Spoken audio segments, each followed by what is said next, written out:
Magkano nga ba or ilan nga ba yung magiging monthly savings natin kay MP2 Savings para after 5 years or 60 months is meron na tayong 1 milyong piso. Ayan mga kauta, for this video is mag-e-estimate tayo ng monthly savings natin kay MP2 para after 5 years or 60 months is meron na tayong 1 million pesos. At disclaimer lang mga kautak ha, this is only estimation. So yung magiging output neto is hindi to drag your feelings down na hindi natin kayang makaipon ng 1 milyon sa loob ng 5 taon. So start na tayo. So ngayon is March 10, 2024. Ayan. So start tayo sa 1,000 pesos, no? Na monthly savings kay MP2 para matignan natin kung gaano pa siya kalayo sa 1 milyon para mas dumikit tayo sa tamang amount, no? Lagay tayo ng 1,000 pesos dito, ayan.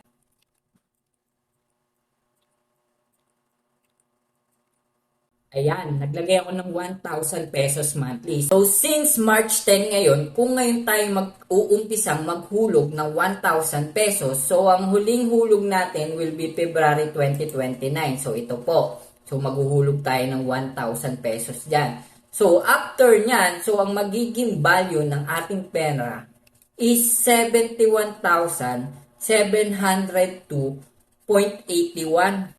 So, medyo malayo pa sa realidad na makakaipon tayo ng 1 milyon kung pa isa-isang libo lang yung iipunin natin buwan-buwan. O, baka malungkot ka, okay lang yan. Ang mahalaga, nakakapag-ipon tayo kahit pa isa-isang libo lang isang buwan. So, since alam natin yung magiging output ng 1,000 na malayo pa sa 1 milyon, try natin gawing 10,000 pesos yan.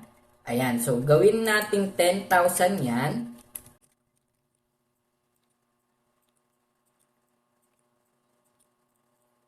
Ayan, 10,000 pesos na from March 10, 2024 to February 2029.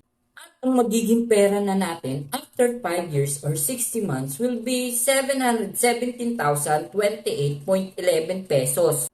Oops, teka pala, gamitin pala natin yung recent na percentage ni Pag-ibig.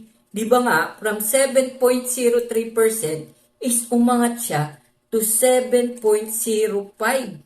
So, tingnan natin yung 10,000 natin sa 7.05 sa loob ng 60 months. Enter ko yan, and then boom! So, mas mataas na ngayon. So, 717,390.47 na nung ating 10,000 monthly. Grabe, meron tayong 700,000 after 5 years. Pero, hindi yan yung goal natin for this video, no? 1 million pesos. So, itry natin ngayon kung 12,000, no? Para laktaw-laktaw. Ayan, 12,000.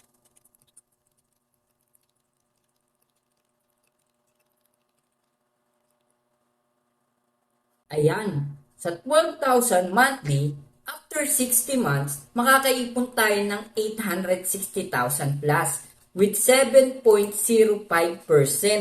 Try natin ngayon 14,000, no? Kasi medyo malayo pa siya sa 1 million eh. Gawin natin 14,000. Ayan, 14,000.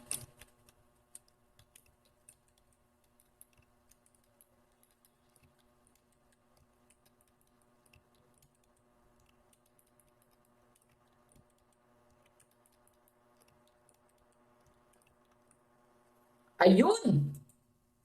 14,000. Sa 14,000 monthly, sa loob ng 5 taon or 60 months, sa 7.05% is meron na tayong 1,04,346.65 pesos.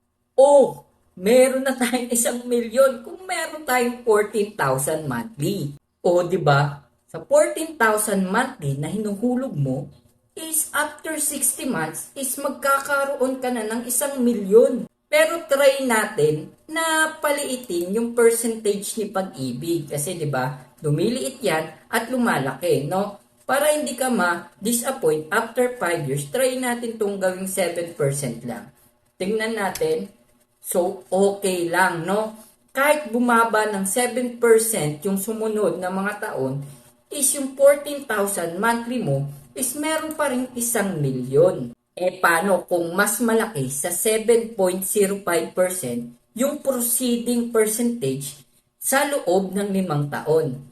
Ibig sabihin nun is mas malaki yung ating mawi-withdraw. Pero kagaya ng sinabi ko kanina, so 14,000 to, syempre ang may kakayahan lang nito is yung mga taong sumasahod ng medyo may kalakihan, no?